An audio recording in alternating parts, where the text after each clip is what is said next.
asalaamu calaykum waraxmatullaahi wabarakaatuhu dhammaan daawadayaasheena sharafta leh ee ku xihan janalkeena.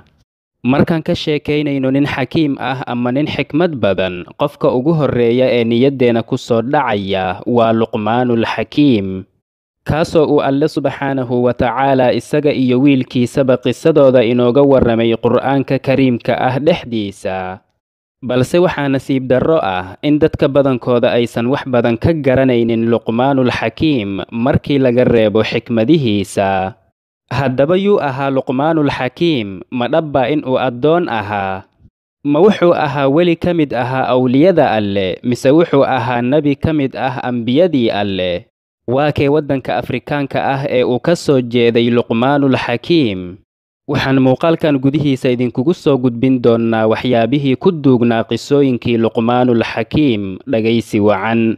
balse ka hor inta aanan bilaabin, fadlan ha iloobin muuqaalka inaad like saarto. haddii aad inagu cusub tahayna fadlan ha iloobin janalka inaad subscribe saarato si aad inoo dhiiro geliso, gambaleelkana furo si ay kuu soo gaaraan muuqaaladeena xiga. wuxuu alle subxaanahu wa tacaala sayidana luqmaanul xakiim ka dhigay astaan u taagan xikmadda iyo caqliga. waxaa la sheegaa in sayidana luqmaanul xakiim uu ahaa wiil ay dhashay nebiyullaahi ayuub calayhi salaam walaashiisa. waxaysan dad badan ogayn in sayidana luqmaanul xakiim uu asal ahaan ka soo jeeday waqooyiga waddanka suudaan ama koonfurta waddanka masar, gaar ahaanna tuulada la yidhaahdo nowbata xabashiy. wuxuuna ahaa mid midabkiisu ama jirkiisu uu madoobaa oo timihiisuna ay adkaayeen oo sankiisuna uu fidsanaa. wuxuuna ahaan jiray mid ku shaqeeya fuundinnimada ama tolidda harqaanka. markii uu yaraana wuxuu addoon u ahaan jiray nin sayid ahaa oo ka mid ahaa saadaadkii xilligiisa. wuxuuna sayidkaasi ahaan jiray mid aad u jeclaa luqmaan, wuxuuna jeclaan jiray inuu la sheekaysto caqlibadnidiisa iyo firfircawnidiisa awgii. waxaana luqmaan laga wariyaa qisooyin muujinaya firfircawnidiisa iyo xikmadihiisa. maalin maalmaha ka mid ah ayuu luqmaan sayidkiisa ama ninkii uu addoonka u ahaa wuxuu suuqa ka soo iibsaday ido ama ari. markaas buu wuxuu luqmaan ka dalbaday inuu u gowraco. kadibna wuxuu ku yidhi, waxaad ii keentaa xubinka ugu wanaagsan ama waxa ugu wanaagsan ee ku dhex jira jirkiisa ama hilibkiisa. kadibna luqmaan ayaa intuu arigii gowracay wuxuu sayidkiisa u keenay ariga carabkiisa iyo wadnihiisa. wuxuuna ku yidhi, waa kuwaana waxa ugu wanaagsan ee ku dhex jira. kadibna maalinkii xigay, sayidkiisa ayaa mar kale intuu ari soo gaday u keenay oo kadibna ku amray inuu gowraco. kadibna wuxuu ku yidhi, waxaad ii keentaa xubinka ugu xun ama waxa ugu xun ee ku dhex jira. kadibna luqmaan ayaa wuxuu mar kale u keenay ariga carabkiisa iyo wadnihiisa. kadibna sayidkiisa ayaa intuu la yaabay ku yidhi, hal taskharu minnii yaa luqmaan? miyaad igu cayaaraysaa luqmaanow? sidee bay carabka iyo wadnuhu hal mar ku noqdeen waxa ugu wanaagsan iyo waxa ugu xun ee ku dhex jira?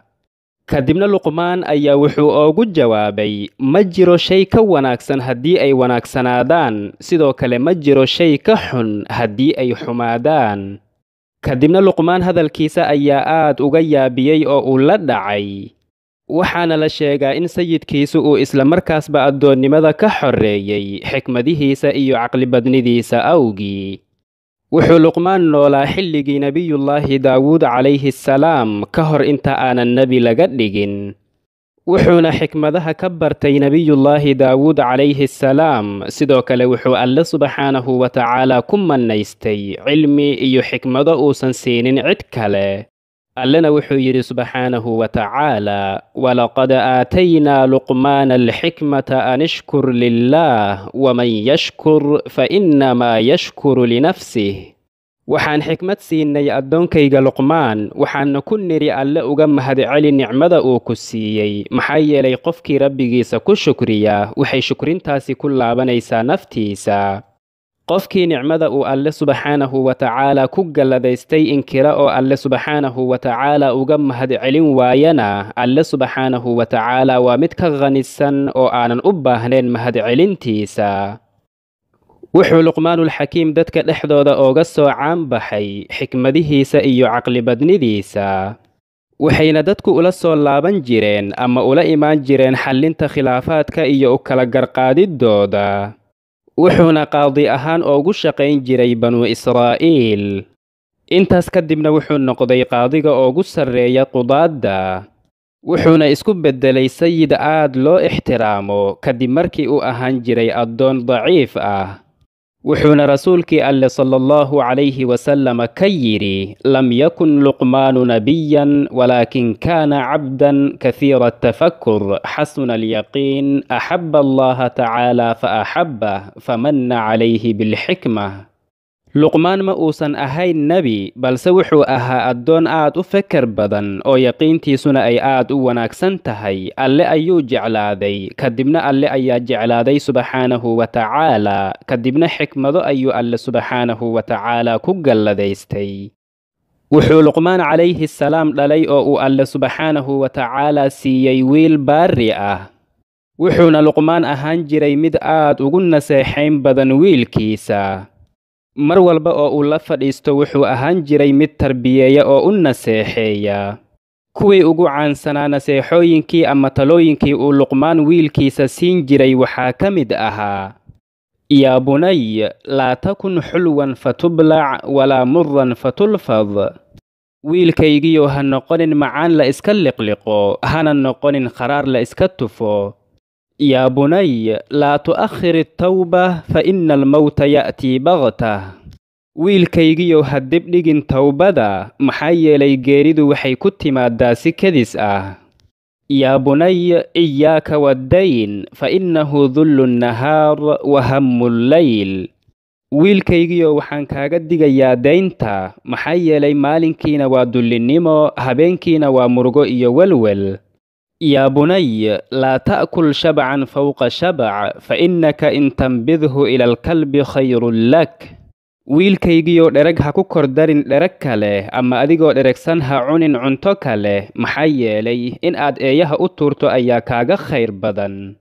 yaa bunay, ikhtar almajaalisa calaa caynik fa in ra'ayta qawman yadkuruuna allaha caza wajal fajlis macahum fa in takun caaliman nafacaka cilmuk wa in takun jaahilan callamuuk walacalla allahu an yudillahum biraxmatih fayacummuka macahum waida ra'ayta qawman laa yadkuruuna allaha falaa tajlis macahum fa in takun caaliman lam yanfacuka cilmuk وإن تكن جاهلا يزيدوك جهلا ولعل الله أن يضلهم بعقوبة فيعمك معهم.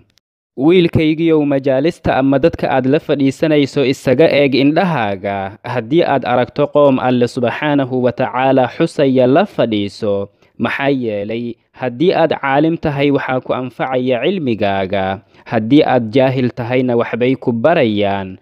waxaana laga yaabaa in alle subxaanahu wa tacaala uu naxariistiisa ku soo dejiyo oo adiguna aad qayb ka hesho naxariistaasi. haddii aad aragto qoom aanan alle subxaanahu wa tacaala xusinna hala fadhiisanin, maxaa yeelay haddii aad caalim tahay kuma anfacayo cilmigaaga, haddii aad jaahil tahayna waxay kuu siyaadinayaan jahliga. waxaana laga yaabaa in alle subxaanahu wa tacaala uu cuquubadiisa ku soo dejiyo oo kadibna cuquubadaas adiguna aad qayb ka noqoto. sidoo kale wuxuu luqmaan wiilkiisa ooga digay kufriga iyo inuu alle subxaanahu wa tacaala u shariig yeelo. sidoo kale wuxuu ooga digay isla weynida iyo inuu ku kedsoomo naftiisa. wuxuuna ugula dardaarmay in uusan dadka dhexdooda ku soconin isagoo faanaya oo isla weyni muujinaya. allena subxaanahu wa tacaala wuxuu yidhi: walaa tusacir khaddaka linnaasi walaa tamshi fi lardi maraxa ina allaha laa yuxibu kulla mukhtaalin fakhuur waqsid fii mashyika waghdud min sawtik ina ankara alaswaati lasawtu alxamiir. هذا والله تعالى أعلى وأعلم وصلى الله وسلم وبارك على سيدنا محمد وعلى آله وصحبه أجمعين والسلام عليكم ورحمة الله وبركاته.